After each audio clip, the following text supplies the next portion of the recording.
Oleh karena itu, selera ini poin penting banget nih buat usahawan di rumah yang mau mulai bisnis kulineran. Karena disinilah sebuah menu makanan akan dilirik atau tidak oleh konsumen.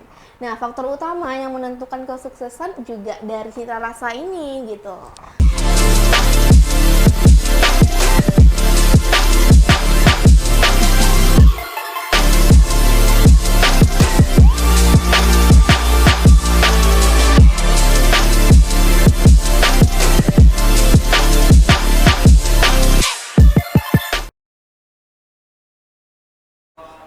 Oke, assalamualaikum warahmatullahi wabarakatuh. Hai, usahawan di rumah, ketemu lagi bareng aku Vanessa. Tentunya di Halo Entrepreneur. Nah, biasanya di Halo ini kita barengan bintang tamu. Namun kali ini karena tahun baru, Negara TV juga punya konsep baru nih. Kali ini aku sendiri nggak ada yang nemenin ya karena kita ada pembaruan gitu ya. Nah, gimana nih kabar dari pemirsa di rumah? Semoga sehat-sehat selalu karena sekarang cuaca ada panas banget, kadang hujan, kadang badai juga nih. Dan juga baru-baru ini terjadi juga gempa di Turki ya. Ya semoga kita doakan teman-teman kita yang ada di Turki itu semua sehat-sehat gitu, dan korban-korban yang ditimpa diberi ketabahan pokoknya. Dan juga buat teman-teman di Padang juga tetap berdoa karena gempa bumi ini juga rawan juga ya di Sumatera Barat kita. Oke, ini jauh banget ya datangnya. Nah, kali ini kita bakalan cerita-cerita tentang apa ya? Nah, kali ini aku udah bingung sih sendiri. Kalau udah sendiri nih juga bingung ya ngomongnya gimana gitu, tapi kita coba aja deh, mana tahu dengan ngobrol-ngobrol jauh ini lebih seru ya gitu. Nah, di segmen kali ini kita bakalan bahas tentang peluang dari bisnis kuliner, karena untuk sekarang ini kita lihat-lihat itu untuk kuliner itu usahanya banyak ya sekarang yang dijalanin, bahkan ada tuh yang bikin kuliner, usaha kuliner dadakan gitu ya. Nah, sebenarnya usaha dari peluang dari bisnis kuliner itu gede loh, usaha di rumah, karena kalau udah kuliner berarti berhubungan dengan makanan, dan makanan itu kan kebutuhan pokok kita ya. Jadi sepertinya usaha ini nggak bakal ada matinya gitu. Jadi buat usahawan di rumah yang bingung nih mau buka usaha apa, mending buka usaha kuliner deh. Karena ya itu tadi, makanan itu adalah kebutuhan pokok dari manusia-manusia yang ada di bumi ini gitu. Bahkan nih banyak orang yang pergi jauh gitu cuma untuk ngerasain makanan tersebut gitu. Kan sekarang banyak nih viral-viral di sosial media seperti TikTok, apapun itu sosial medianya, yang tiba-tiba viral dan jadinya banyak yang nyobain gitu. Bahkan apalagi dengan diberi embel-embel kayak cuma 10 ribuan bla bla bla, pasti kita bakalan apa ya, tergiur gitu. Nah, gitu tuh. Bahkan peluang bisnis kuliner ini juga sangat besar untuk menuntun ke dunia kesuksesan loh, usaha di rumah. Karena udah banyak banget nih bintang tamu yang datang di Halo Entrepreneur itu semua cerita-ceritanya keren-keren. Bahkan usaha-usahanya apalagi di bidang kuliner itu tuh maju semua gitu loh. Nah, jadi tunggu apa lagi? Daripada bingung nih gitu. Ngapain ya gitu. Mau buka usaha tapi bingung buka apa ya, mending buka usaha kuliner deh. Pasti, karena ya itu nggak ada matinya gitu loh. Dan juga namanya usaha tentunya nggak apa ya, dalam membuka suatu usaha tuh tentunya nggak apa, nggak apa sih namanya tuh, nggak sembarangan untuk memulainya gitu. Karena kita juga harus bisa pandai-pandai ngebaca pasar gitu, terus juga ngembangin citra rasa yang bisa diingat orang-orang gitu loh. Nah, kali ini kita bakalan bahas nih masih seputaran bisnis kuliner tadi, tapi kita bakalan bahas tentang konsep dari bisnis kuliner ini. Nah, tentunya kalau namanya bisnis itu pasti ada apa ya? Ada tips, ada triknya supaya bisnis itu bisa berjalan dengan lancar gitu. Nah, ternyata ada nih beberapa rahasia umum yang perlu diperhatikan para pelaku bisnis kuliner. Apa sih? Nah, yang penasaran kita bakalan bahas di sini banget nih. Jadi buat usahawan di rumah, yuk siapin cemilannya, minumannya, dan catat. Jangan lupa catat buku catatannya. Oke? Bang Ope bisa dong ditampilin PPT-nya. Nah, ini nih, yang pertama, itu selera. Selera itu citra rasa ya, usahawan di rumah. Nah, ini nggak bisa disepelein sih, karena kalau udah seleranya dikasih nggak enak, pasti bakalan nggak menarik pelanggan nantinya gitu. Oleh karena itu, selera ini poin penting banget nih buat usahawan di rumah yang mau mulai bisnis kulineran. Karena disinilah sebuah menu makanan akan dilirik atau tidak oleh konsumen. Nah, faktor utama yang menentukan kesuksesan juga dari cita rasa ini gitu.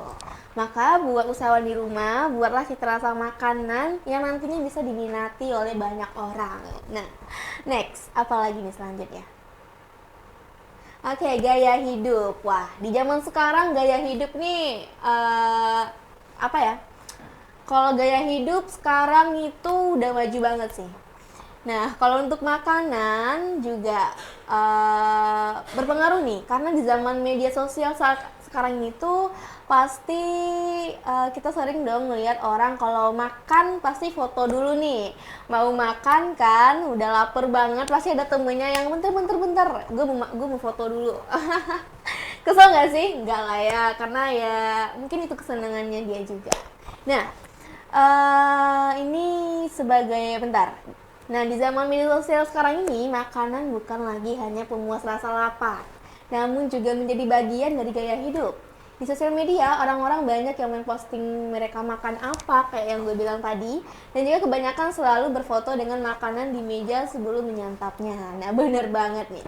Nah, kemudian nantinya akan diupload di sosial media, di mana tempat yang mengesankan akan menjadi magnet para pecinta kuliner. Bener banget sih. Sekarang media sosial kalau untuk usaha-usaha itu berpengaruh banget.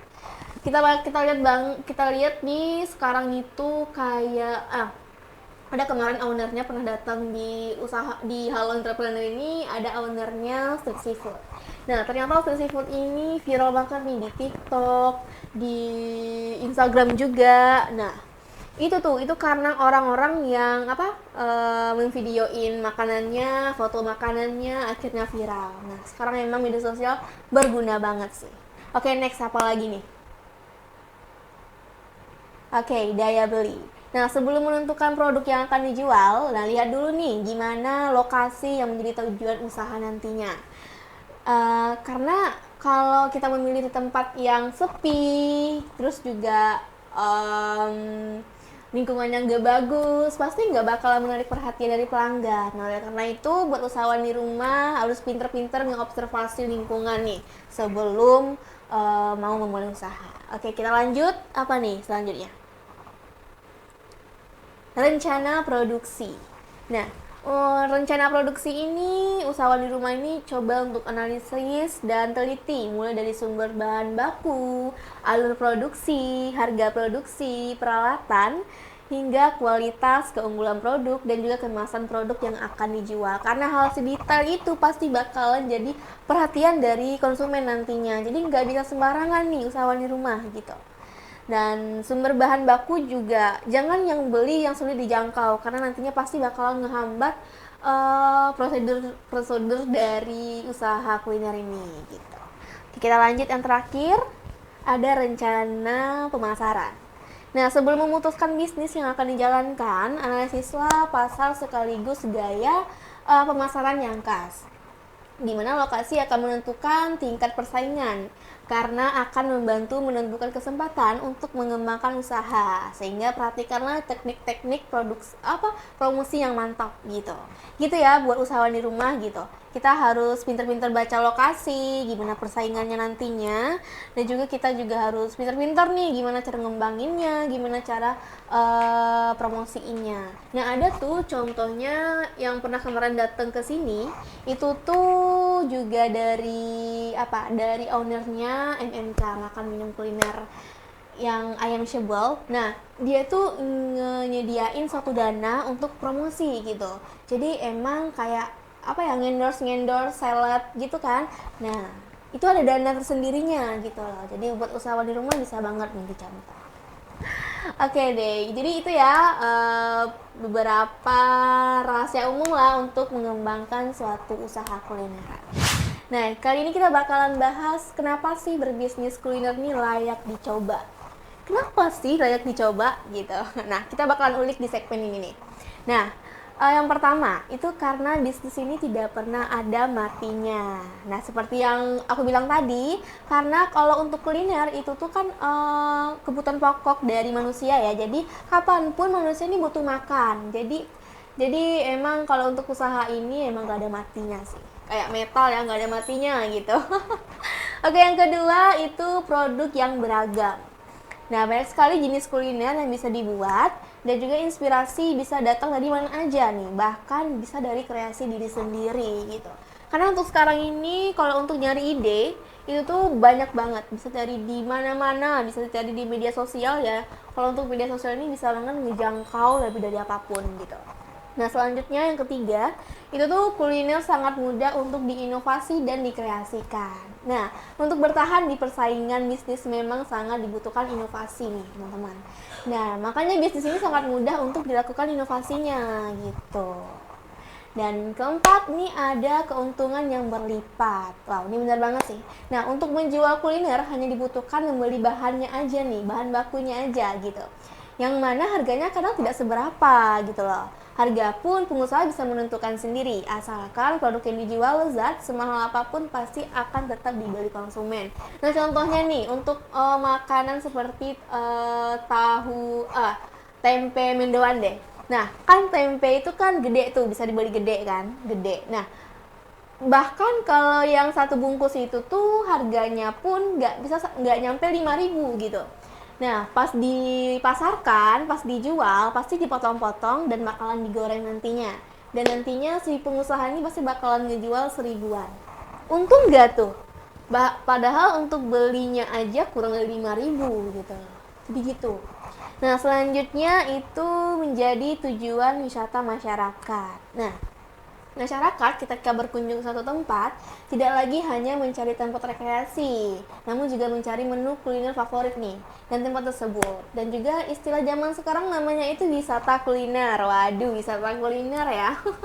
Kalau untuk wisata kuliner saat ini ada di Pasar Padang Panjang. Bener gak sih? Pasti pernah denger kan? Dan di sana tuh lengkap banget nih usahawan di rumah gitu. Jadi memang lokasi juga berpengaruh sih untuk usaha kuliner ini gitu, karena sekarang ini kan memang dunia instagramable gitu, dunia sosial media kan, jadi orang-orang ini memang butuh kayak tempat yang sekalian makan, sekalian juga foto-foto gitu buat pamer di sosial media gitu ya. Nah, selanjutnya itu lokasi usaha tidak terbatas. Nah, bisnis bidang kuliner saat ini juga tidak melulu harus dijalankan di tempat yang strategis nih.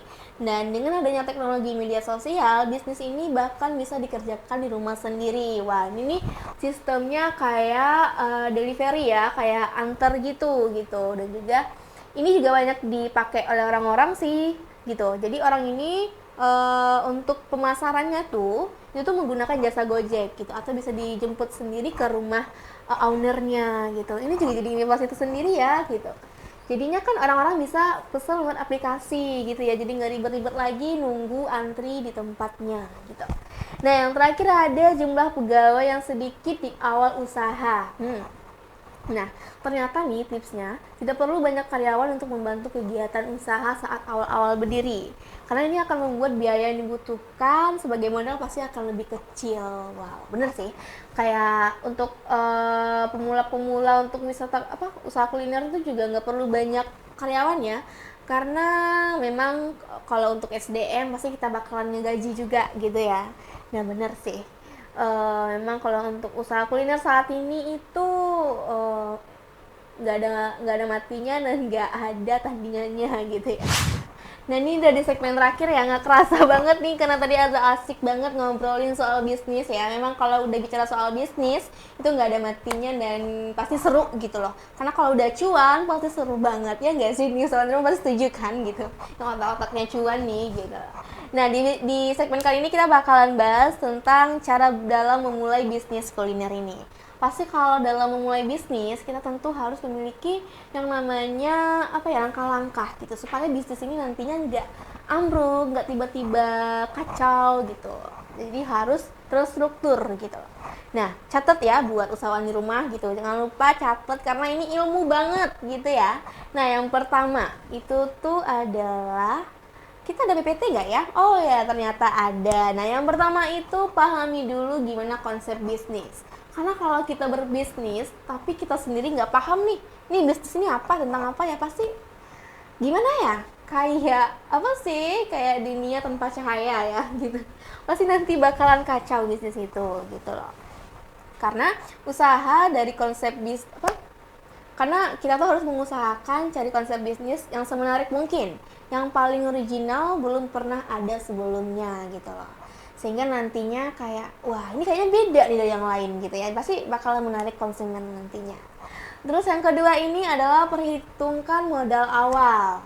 Ya, kalau bicara soal modal kita nggak boleh sembarangan karena kita harus menggunakan modal awal dari uang yang sedang dimiliki. Nah, seiring berjalannya bisnis, nantinya sisihkan keuntungan untuk tambahan modal selanjutnya gitu loh. Jadi jangan kayak kita bisnis nih, terus pas penjualan pertama gede, kita foya-foyain. Nah, jadi intinya dan nantinya pasti bakalan rugi ya kalau kita foya-foya dulu gitu.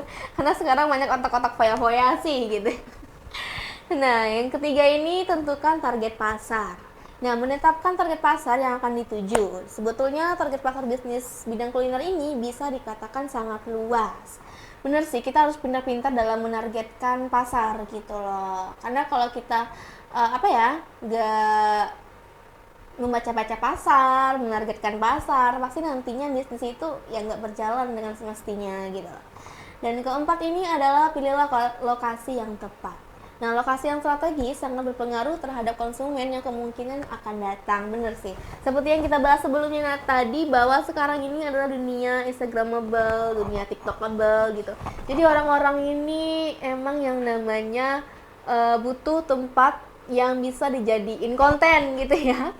Jadi alangkah baiknya nih ketika memulai suatu usaha, kita juga pintar-pintar nih gimana variasiin lokasinya gitu, gimana ngebentuk lokasinya semenarik mungkin gitu. Nah, kemudian yang kelima itu pilihlah pemasok bahan baku tetap. Nah, bener sih ini. Nah, supplier akan membantu menyediakan apa aja bahan dasar semua olahan kuliner yang dibuat. Dan ada baiknya pilihlah supplier yang tetap agar konsisten menjaga kualitas. Bener sih. Kualitas itu nomor satu ya usahawan di rumah. Jadi jangan pernah beli bahan baku yang sudah lama, udah nggak segar lagi, karena nantinya pasti bakal berpengaruh ke konsumennya gitu. Nah, kemudian nih yang keenam ada sumber daya manusia. Nah, jika memungkinkan untuk memiliki karyawan, sebaiknya buatlah aturan atau SOP sendiri.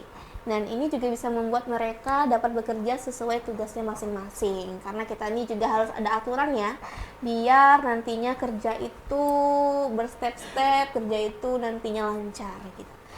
Nah, kemudian ada selanjutnya, menentukan jenis promosi yang tepat. Ini bener banget sih. Sekarang ini promosi emang banyak banget digencar-gencarkan oleh para pengusaha kuliner sekarang ini gitu loh. Promosi dari mulut ke mulut memang terbukti sangat sederhana, tepat sasaran dan ampuh, terutama untuk bisnis kuliner. Namun sekarang ini yang paling manjur itu adalah promosi melalui sosial media gitu. Seperti yang udah aku bilang tadi, banyak banget nih usahawan-usahawan yang pernah datang ke sini, pasti mereka itu punya satu dana untuk dapat mengendorse orang-orang yang berpengaruh lah ya di sosial media gitu. Dan itu ada hasilnya gitu. Jadi ya jangan mau pelit-pelit lah gitu kalau untuk promosi gitu loh.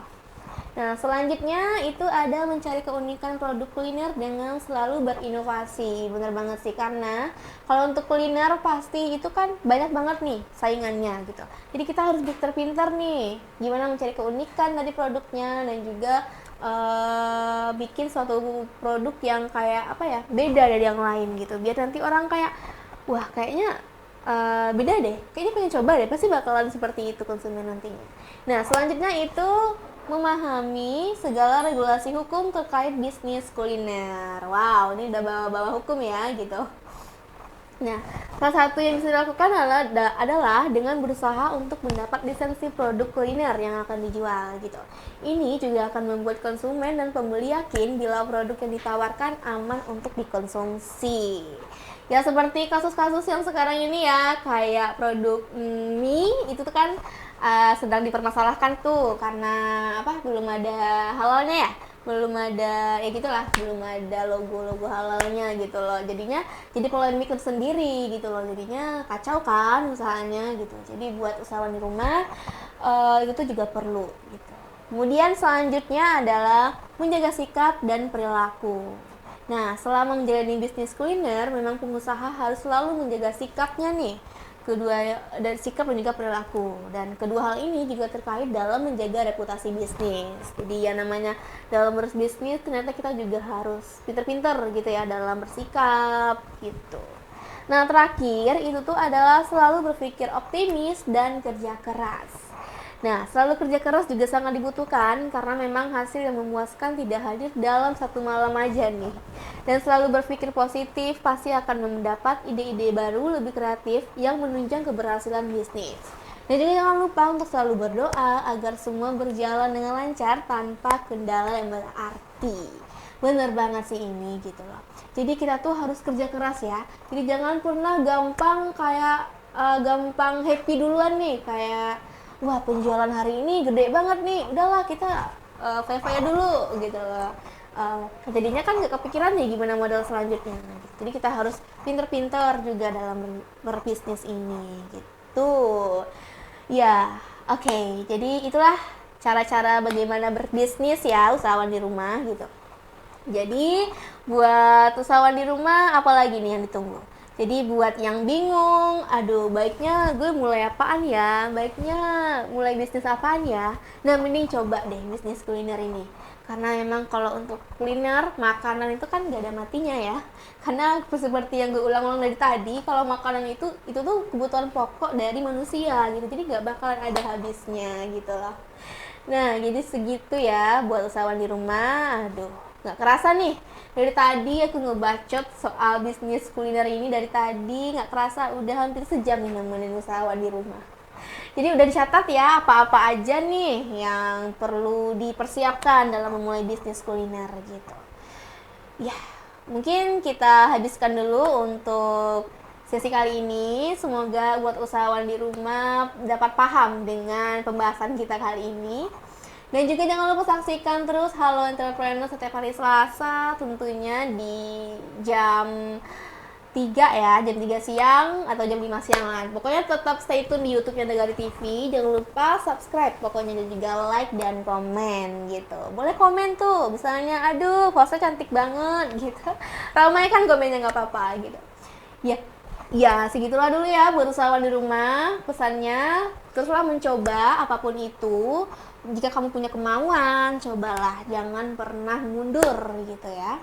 Dan juga terima kasih buat kru yang bertugas di balik layar, semoga sehat selalu gitu loh. Terima kasih sudah membantu lancarnya sesi kali ini. Oke. Dan juga jangan lupa saksikan terus kita Nagari TV, banyak banget nih program kita, ada cerita kopi, ada Halo Entrepreneur nih sekarang, ada Kampus Zone, banyak deh. Dan juga jangan lupa follow Instagram kita Nagari TV biar tahu nih apa aja sih update dari Nagari TV ini gitu. Oke, mungkin kita sudahi dulu. Mohon maaf jika salah kata atau bagaimanapun itu. Mungkin kita akhiri dulu. Assalamualaikum warahmatullahi wabarakatuh dan bye-bye.